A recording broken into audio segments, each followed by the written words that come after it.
Hey guys, Tarke here, and I've prepared a TLDR of the Bestiary League frequently asked questions. Before I get into the TLDR, I just want to say a few things. One, thank you, Bex. This is very helpful. This also helps put a lot of my fears to the side. There are still one or two things I'm a bit worried about, but I'm feeling much better about the league. And also, Bex, I'd like to apologise for the many emails I spammed you with specific questions.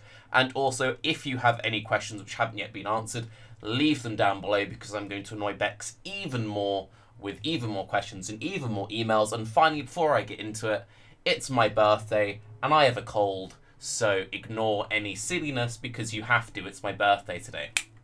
Okay, so let's get into the TLDR. Now, a lot of people were worried about difficulty, capturing beasts, nets, RNG. How does it all work? So let's start off with the difficulty.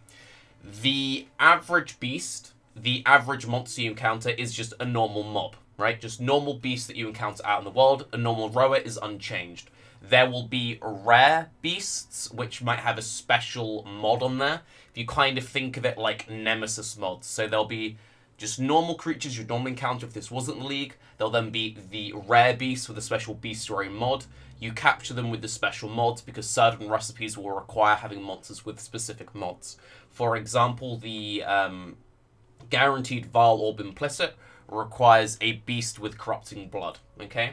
So you'll have the normal, you'll have the rare, and then you'll have the chance of the legendary beasts.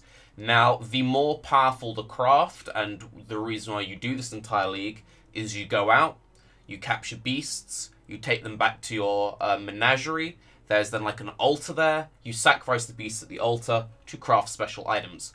The more powerful the craft, the more high-tier beasts required, the rarer beasts required, the more difficult the fight will be. So if it's a very low-tier craft, for example, they've shown us like crafting like a superior granite flask, that will most likely be just, for example, let's just say a few normal rowers, just throwing it out there. Pretty normal fight, nothing that sketchy. Something which required a few specific rare Nemesis-style mobs, that will be slightly more dangerous, and then the legendary will be even more dangerous. In softcore, if you die during the blood pit, not only do you lose the craft, but any beasts in the blood pit will escape. So you really don't want to fail these in softcore because you will lose everything you've gathered. And in hardcore, if you die, you go to standard and you lose everything. So that's quite a big deal. So this seems like it's just you go in, you have one shot only, you've got to get it in that one, which I kind of like. It brings back one Portal style gameplay. Seems good. Now, when it comes to the capturing the beasts themselves, nets are actually consumable. They are a stackable item. When you first encounter Inahar, he's like the master NPC. Think of him kind of like Navali. When you first encounter him, he'll give you your nets. Anyone who's ever played Pokemon before, the 5 free Pokeballs, that's kind of what I'm expecting. So we get given 5 free Pokeballs at the start. We can then buy more off him directly, and they also drop in the world. There will also be tiers of nets. So the better the net, the better the chance of catching things. So a lot like Pokeballs. So you've got the normal Pokeball that you just throw at whatever. And then if a super legendary comes along, you might want like the equivalent of an Ultra Ball or a Great Ball.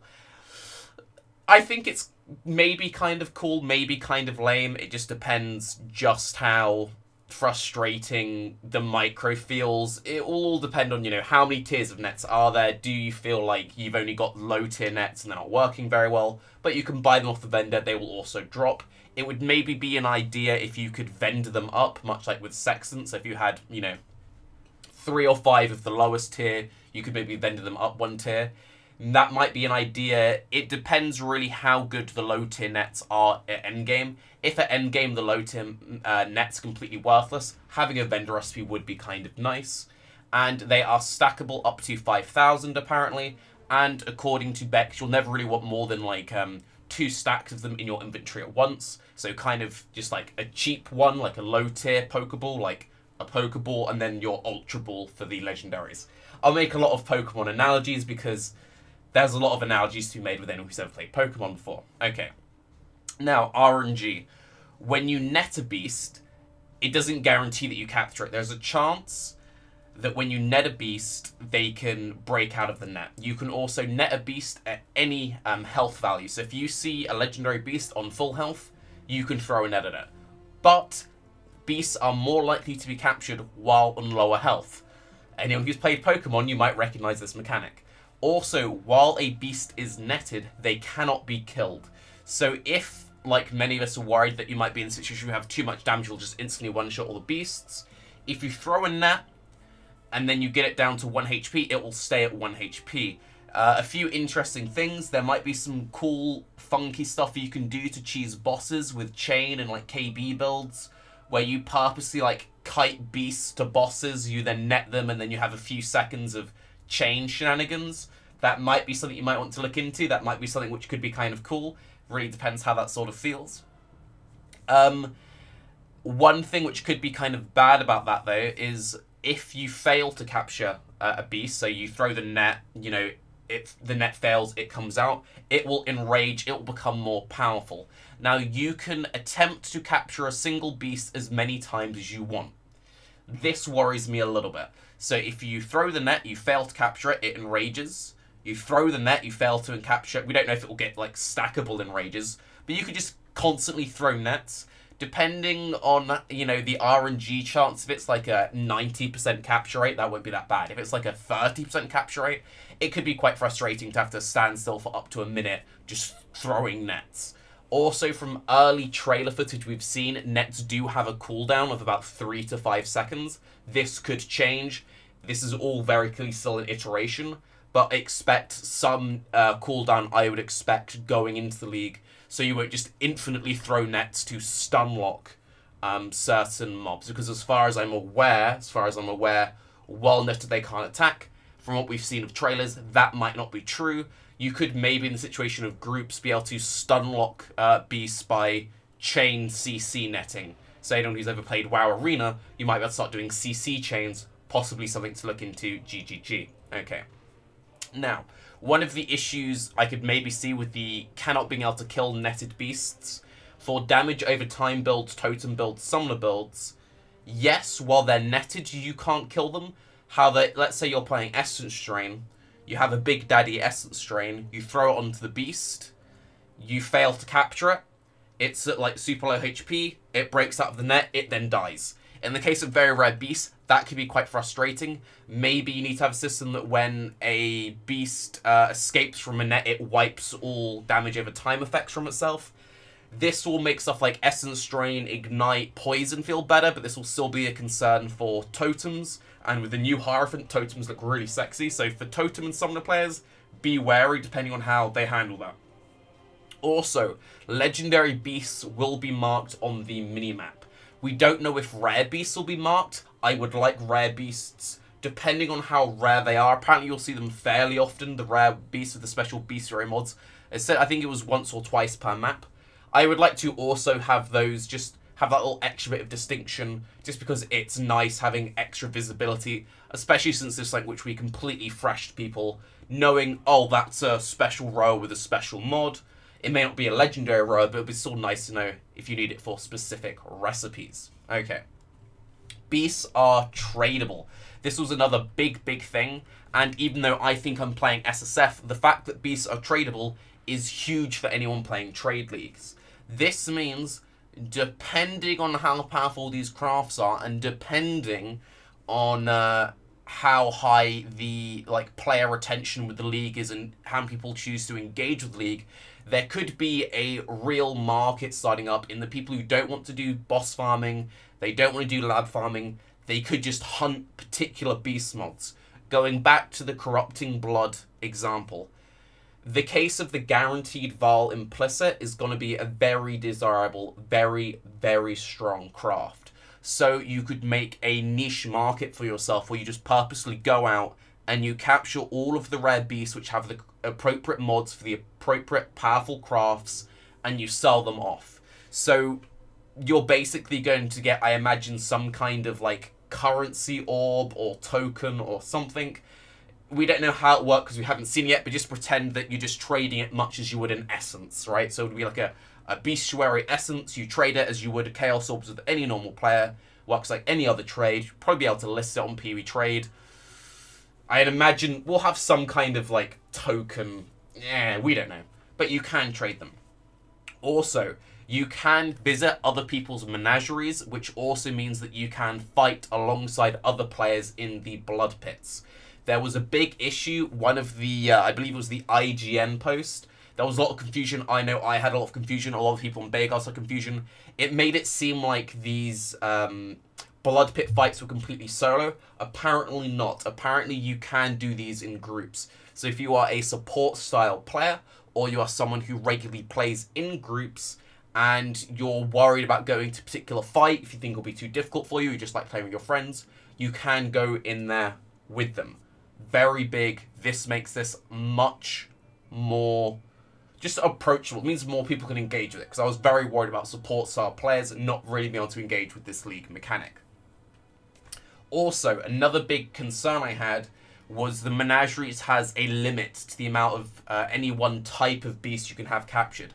So different beasts are required for different recipes. Let's say that you need 20 blue rowers, just throwing that random number out there, and you can't have more than 20 blue rowers. Now, I was worried you might be in a situation where, you know, you've got a craft where you need the rowers, but you also need a particular snake. Now, because you haven't found that particular snake yet, you've been saving up rowers. But what happens if you're out and about and you find a high-tier rower? Well, you can't capture it, right, because your zoo's full. No. Apparently, they have a system where if you capture a beast of a particular type, so in this case, a special rower, but your zoo's already full of rowers, it will take the lowest tier rower out and put your highest tier one in.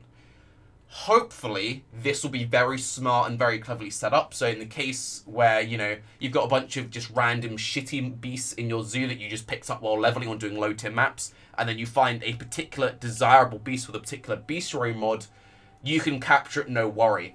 The one case where I'm slightly concerned about that, since we know that the rare beasts that you encounter fairly regularly, once or twice per zone, will have specific Nemesis-style mods. Specific Nemesis-style mods are required for specific crafts.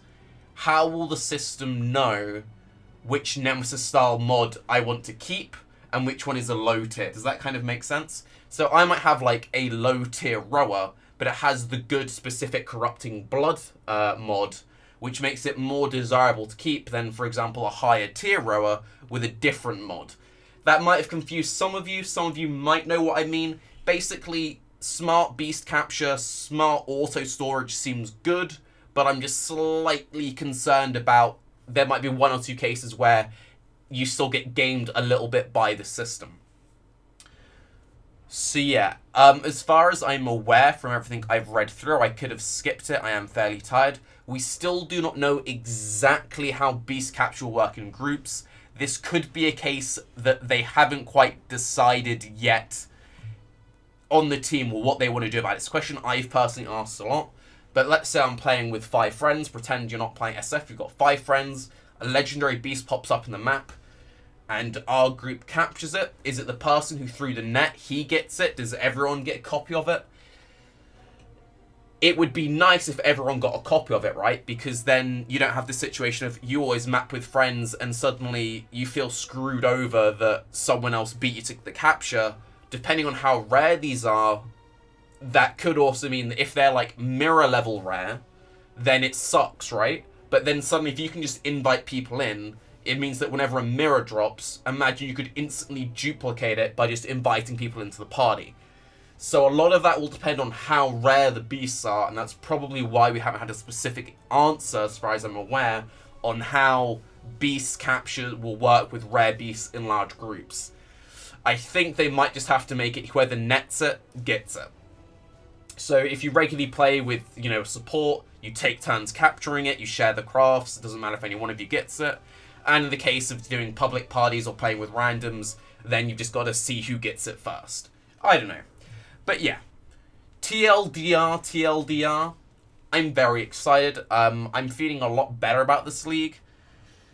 A lot of my concerns have been sort of solved. I am still worried about builds with limited control suffering with certain beasts and just killing them before you can capture them. I'm still slightly worried that depending on net RNG, you could be in the case where you spend, you know, up to a minute just trying to capture this bloody thing. I am slightly concerned that in the case of trying to capture a specific beast and it just keeps breaking out of your net in a hardcore style scenario where I don't want to kill it because it's a rare beast, but at the same time, I don't want it to kill me, it could be a little bit awkward. And I still want to know exactly how it operates in groups. And finally, I want to know just how obvious the Nemesis-style rare beasts are. So just glancing on beasts go, that's the one I need for this recipe, or will it be, that's a rare beast, let me mouse over it really quick, let me remember, thinky emoji. Depending on how many specific bestiary mods there are, maybe just give them like a fancy colour or a fancy aura so you can just glance, kind of like how you just go, oh, that's a bearer's pack, ooh, that's a volatile mob. Anyway, I'm Birthday Cat. Have a good day. Bye-bye. Sorry for all the spam, Bex. I'm gonna keep spamming you, by the way, Bex.